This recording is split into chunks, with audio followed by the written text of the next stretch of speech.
Burkina Faso, the land of the upright, rises. Traore leads a new Pan-African era. The region's current crisis didn't emerge in a vacuum. Many AES leaders saw firsthand the devastation left in the wake of Western interventions, from the fall of Gaddafi to the failed counter-terrorism campaigns like Operation Barkhane. Foreign troops left scars, not security. Now, under the alliance of Sahel states, Burkina Faso, Mali, and Niger, these leaders are refusing to be pawns any longer. AES nations are developing homegrown defense forces, local industries, and cross-border partnerships. And with every step, they challenge the status quo of post-colonial dependency. But it is a dangerous path. According to analysts, the more popular and successful these anti-imperialist reforms become, the greater the efforts to undermine them, both covertly and overtly. President Traoré is having less and less options. Burkina Faso ranked 13th poorest country, contrast with France's life expectancy stats.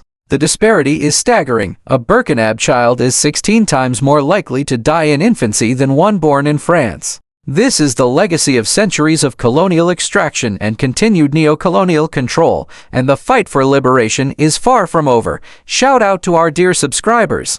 We would not be here without you. To our non-subscribing friends, your support is as valuable. If you can take 1 second to hit the subscribe button, that will be fantastic. Progressive voices around the world are now calling for unwavering solidarity. Not because the AES governments are perfect, but because they represent something rare, a genuine push for African self-determination, fueled by popular support. This revolution is still fragile, its future uncertain. But the message from the ground is clear: the people will not go back. At this turning point in African history, the people of the Sahel are reminding us that sovereignty is not given. It is claimed.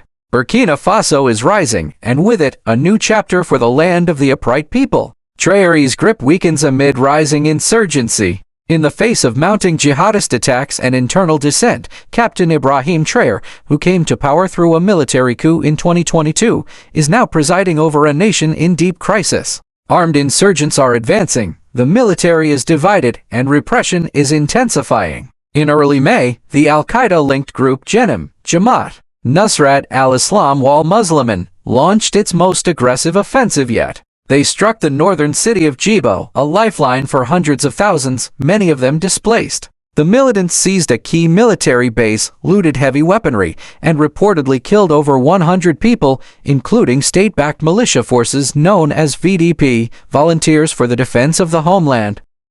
The next day, launched another coordinated assault, this time in the east, briefly occupying the town of Diapaga.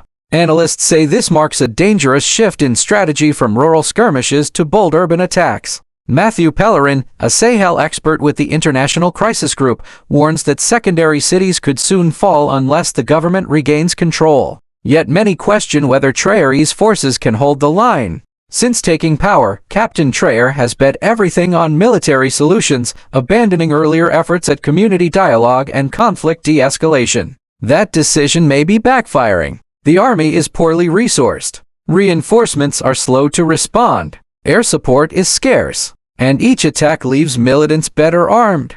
Djibo's base, for example, was stocked with pickup trucks, machine guns, and ammo, all now in enemy hands. Meanwhile, the VDP, initially formed to support the army, has made civilians even more vulnerable. Jihadists now target ordinary people they suspect of aiding the state. Tragically, the VDP and Burkinab forces themselves have committed brutal abuses, particularly against the Fulani ethnic group, which Jenim draws many of its recruits from. A massacre near Solenzo in March left over 130 Fulani civilians dead, including women, children, and the elderly. Human Rights Watch calls it a war crime. The cycle of violence is feeding insurgent recruitment and tearing apart Burkinab society.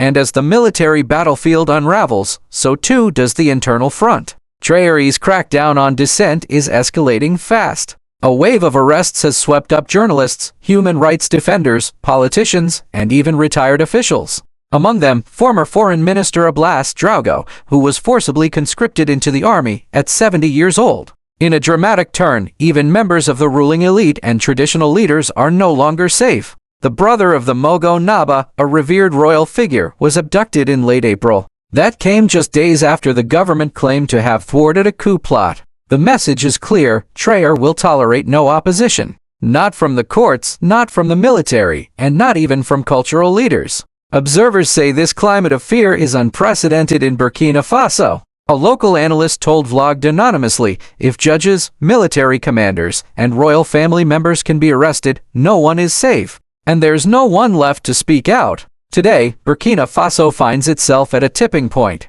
With insurgents closing in and the regime collapsing inward, Captain Traoré's future and the fate of millions hangs in the balance. What happens next could reshape not only Burkina Faso but the entire Sahel region. Stay with Vlog ND for continuing coverage of this evolving crisis. For now, I'm Sal Pierre. Thank you for watching. Don't forget to subscribe, like and share our videos. Join the conversation below. We appreciate your support so much.